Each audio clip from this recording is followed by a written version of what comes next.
A chapter and a verse in the Bible once says, guard your heart, for it lieth the issue of life. Guard your heart, for it lieth the issue of life. With this morning, I want to share a topic that says, your heart and the latter glory. My heart and the latter glory. The issue of heart in everything cannot be bypassed.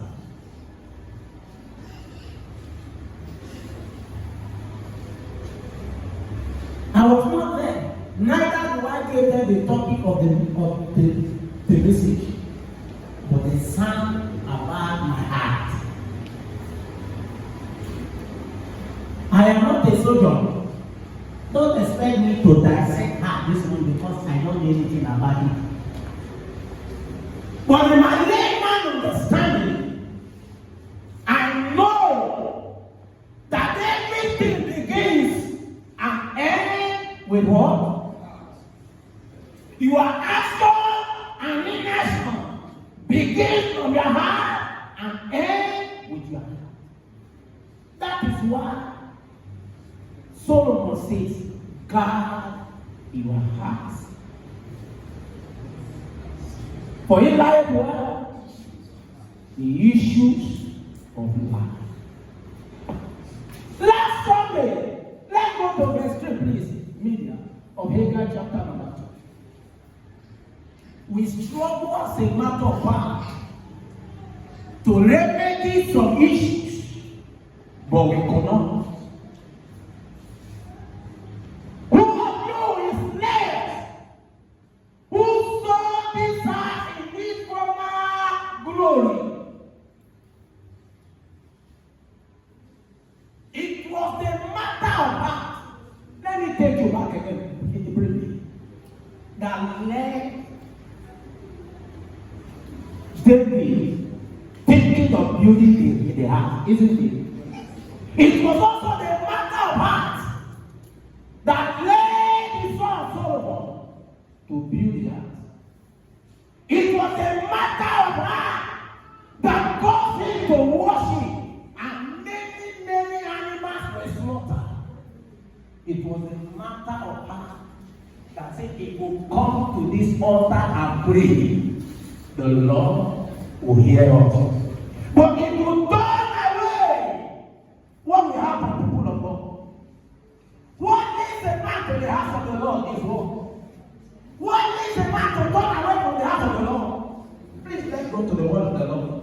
Please allow that place to be started. Let's go to 1 Kings chapter 11, verse 6. Leave that place and we'll still go back to that place. 1 Kings chapter 11, verse 6. So Solomon did evil in the eyes of the Lord. He did not follow the law completely as David his father had done. In other words, he turned away his heart from where? And he began to do.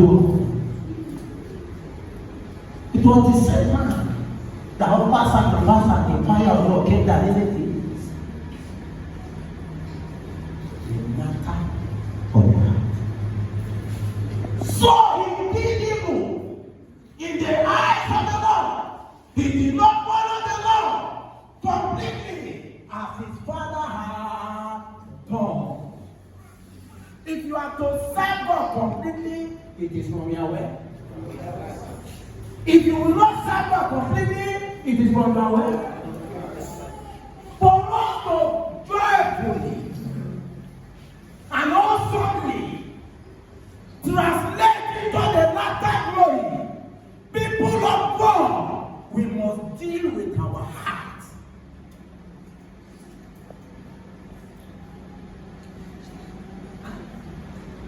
Can the wisest man on earth have issue with his heart?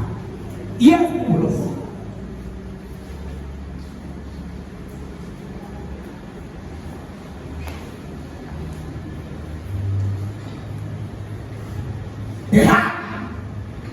It's an issue.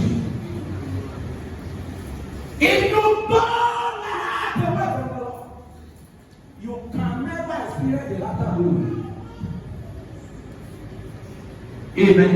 Amen. Let's all go to the Bible. Jeremiah chapter 17, verse 9. My heart was the latter glory. The heart is what? A deceitful heart cannot enter or experience the latter glory. The heart is deceitful above all things, beyond all things. Who can understand the heart?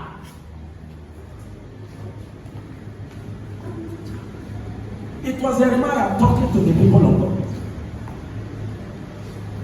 When the heart becomes wicked, it turns away from God. When the heart becomes deceitful, it turns away from God. You can't enter the latter glory with a deceptive heart. You can't enter the latter glory that we are talking about with the wicked heart. Yes! That is the word of the Lord. He said, who can understand it? As you are seated here, I can't understand your heart.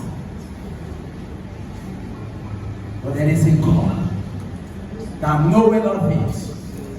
There is a God that understandeth all things. There is a God that seeth all things. He said, it's try the heart. Who tried the heart? It's God. Matter of the heart. If I decide to come to the church late, it is a matter of the heart. If I decide to come to the church on time, it is also the matter of the heart. The heart. What is the state of your heart towards the latter glory? We must address our hearts. Your Bible says, out of the abundance of what? So whatever you do, whatever I do, come from the west. So you cannot talk about the latter glory without dealing with the heart.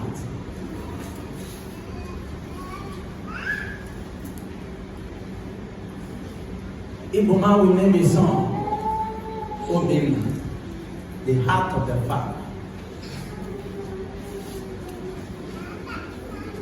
Are you the heart of God? Am I the heart of God? They will not be heart. Verse 3, we did one of the verses that day. In that verse 3, let's go to Haggai chapter 2, verse 3. If I ask you a question, you keep quiet. It is the heart that tells you to keep quiet. I will try to examine some things that day. 2 questions were asked from a prophet. They do not give answer. Does it mean that they do not have an answer? People of God, was the prophet talking to a mood and dead people? But did they answer? Even they were guilty of incarnate of that we are sorry. Maybe let me use my rational mind. Who is that man that will ask me, am I accountable to him? It is the heart. Who of you is left who saw this house in this former glory? Does it mean that the people that saw the former glory were there not in that place where Haggai was asking the question? Because the way he asked the question, it shows that some of them might have been there, but they kept quiet. And our people say, if somebody knows what for your eye, if he asks a question, he will be man. If the heart is not right, whatever whenever the man of God is talking, it's like this small boy, this small man. Because their hearts were not dealt with, they decided to keep quiet. And the man didn't stop there. He said, I forgive look to you now. Okay, of the truth, they did not be like the normal one. They don't be talk. They refuse to deal with that. People of God, the Lord is never ready to work with us. The Lord is never ready to take us to another year of glory. But if you cannot deal with the matter of our heart, there is a level in which you can go.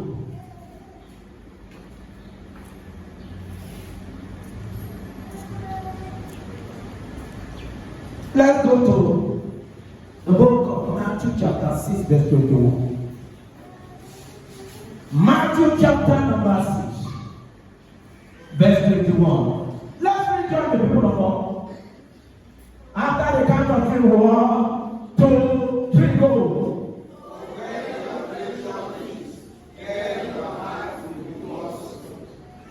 For where?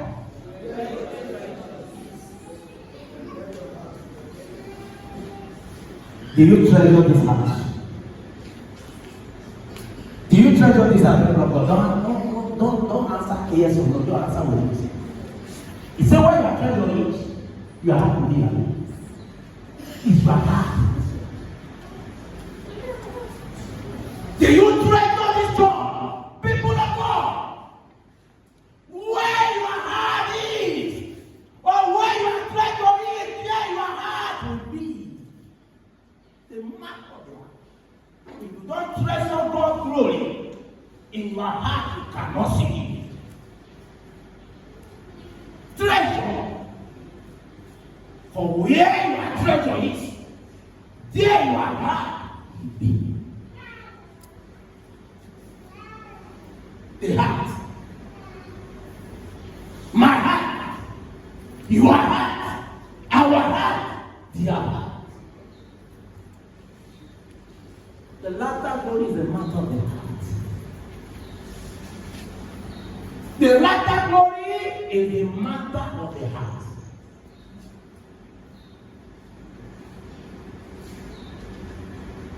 Where your treasure is, your heart will be. God's glory is too special. God's glory is too powerful. God's glory is too good that you can just bring to any heart. You don't give treasure to the heart that cannot value. Am I talking to somebody? All of us are hard. You cannot trade with the thing that you value. God gives to a man what he can carry. God gives to a man what he can hand over. When Paul was talking to Timothy,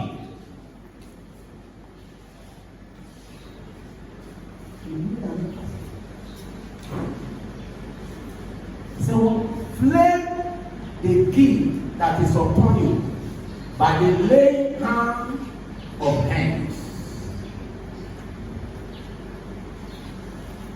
He said, commit these things to men that will in turn to, if you don't have a place to retain the latter glory, if you don't have a place to transfer it to another man, I am not here to argue whether glory is transferable or not, but let me use this context. English words have no meaning, depending on the context and content that you are listening.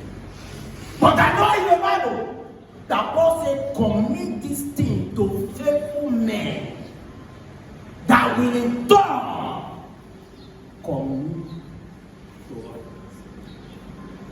The glory of the Lord, the latter glory of this earth, is ready to be committed into the hands of men and women that will retain not only that, show me to order. Please mind my human language. Your heart. We must deal with our heart. As a matter of urgency, because the more you delay the issue of your heart, the more you delay the latter glory. Let's turn our Bible quickly to the book of 2 Samuel, chapter 12, verse 15. Another matter of the heart. 2 Samuel. The Bible says, after Nathan had gone, the Lord struck the charge that Uriah's wife had born to David, and he became ill.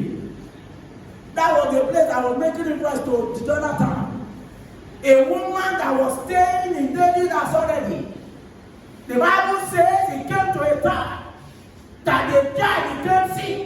The child that was Uriah's wife, born to who? David. David's heart was not right for that child to live.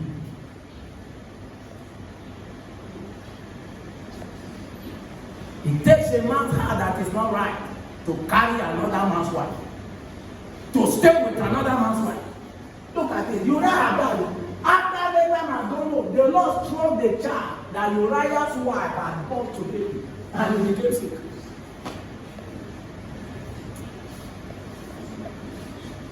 If I prophesy now that anybody thing that is in your hand with that, you say, Pastor is bad. Let me not talk.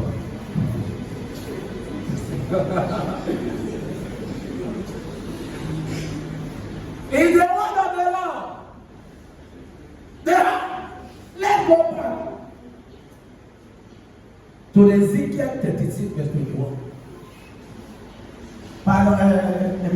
Ezekiel chapter number 36, verse 21. Ezekiel. I had concern for my holy name, which the heart of Israel profane among the nations where they have God.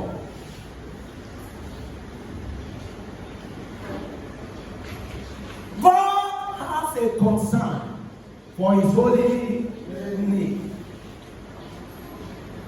And you are the person that is professing the name of the Lord. When your heart is not right, you don't have concern for the holy God, for the things of God.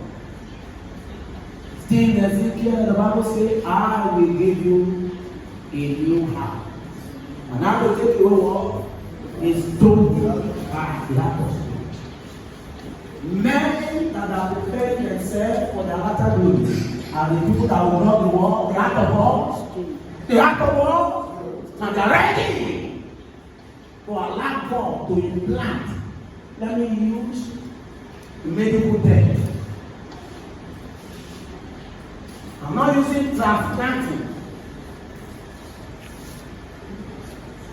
but I'm using implanting. God wants to implant or plant in you or give to you a new heart.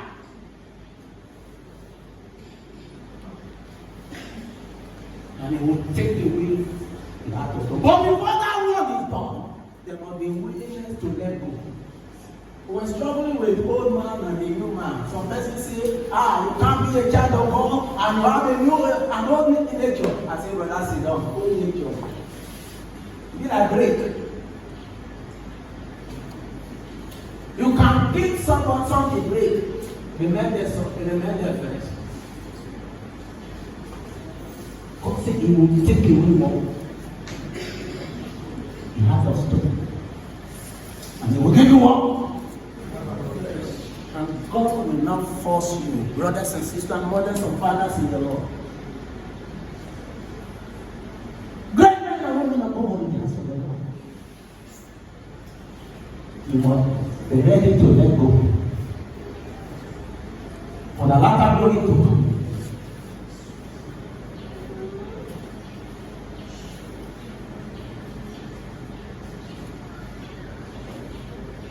The latter glory is not a trial. The latter glory is not a thing that will be a crossover. The latter glory is an issue of life. It is that same glory you want to experience on this earth. So that finally when we give up the tabernacle, we will see other glory, better and brighter, by and by. It begins from here. I will give you a new heart. God bless you. And I will put new spirit in you. That new spirit is what? The latter glory.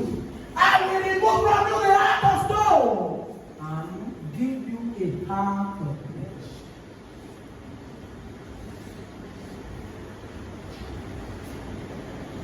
God is talking.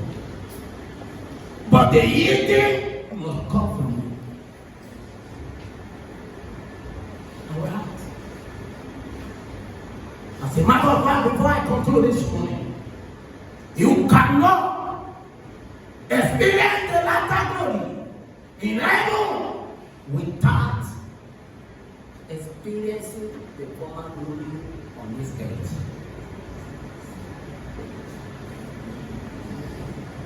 This is our thing for the year. We must not forget it. Every point in time, you must call yourself to order. And my attitude pushing it closer to latter glory, or is taking it back from the latter glory. And it takes a conscious heart to be able to do that. Malachi chapter 4 verse 6, please. Malachi chapter 4 verse 6. I'm going to run a verse. Malachi chapter 4 verse 6. He will turn the heart of the father to their wall, and the heart of the children to their wall, on earth and will come and strike the land when he comes. Before this time, they were in rebellion. The father and the children are not in good faith. If you have the heart of the Lord, if you have a new heart, you can't be a rebellious child. Friends in the heart, you are teenagers. The Bible says, I will turn the heart of the father to their children.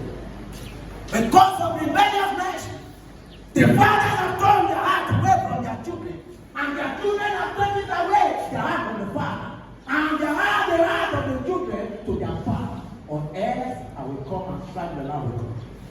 God is telling us to return back to ourselves. The children in this context, number one, could mean biological children. The children in this context could mean what? Adopted children. The children in this context could mean what? Godly children. And from gather in the house of the Lord. I will become the heart of the children, the heart of the father, with their children. On earth. In other words, if you don't deal with the issue of heart, destruction is looming. That is what the Lord said. It's not me. Our earth conditional. I will come and strike the land with what? If our heart is not knitted and binded. We are going this direction. Another person did that. Say he will come. May we deal with our heart to avert the destruction of God in the name of Jesus. Amen. Every matter of the heart that have been lingered, may we deal with it before destruction of God comes in the name of Jesus. Amen. The heart. Let's go to the book of Words. The book of Words. Chapter number 2, verse 3. Before them, fire below. Behind them, a flame blazes. Before them, the land is like the garden of Eden. Behind them, the desert waste. Nothing escaped. What is prophet Joel trying to pass across? He's talking about the heart. The favorable heart, the submissive heart, the heart of flesh will be what? Like the garden of Eden. But the heart of stone is like a wasteland. Conclusively this morning, people of God, Romans chapter number 1, verse 27 to 28. We will pray after this. Romans chapter number 1, verse 27 and 28. Romans 1. In the same way, the men also abandoned natural relations with women and were inflamed with lust for one another. Men committed indecent acts with other men and received in themselves the due penalty for their perversion. Let's begin, please. Furthermore, since they did not think it worthwhile to retain the knowledge of God, emphasis, He gave them over to the depraved man to do what ought not to be done. All the grammar you understand it better than I do. But my emphasis this morning is only one.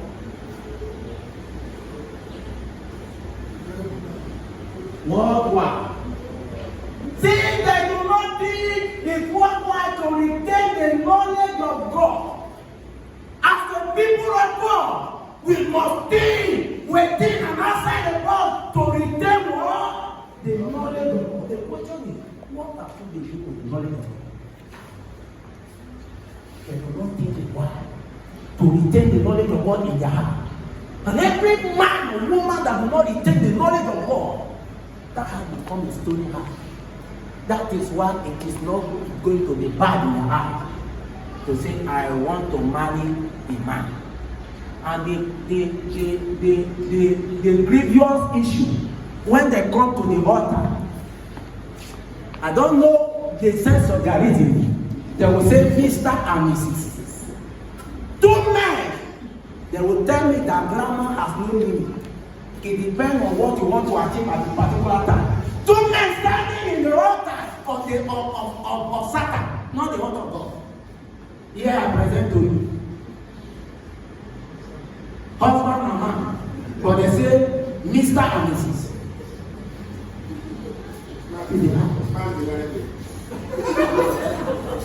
Please, people of God, if we must attain that glory, we must, as a matter of fact, retain the knowledge of God, and not so that God will not give us over to the depraved.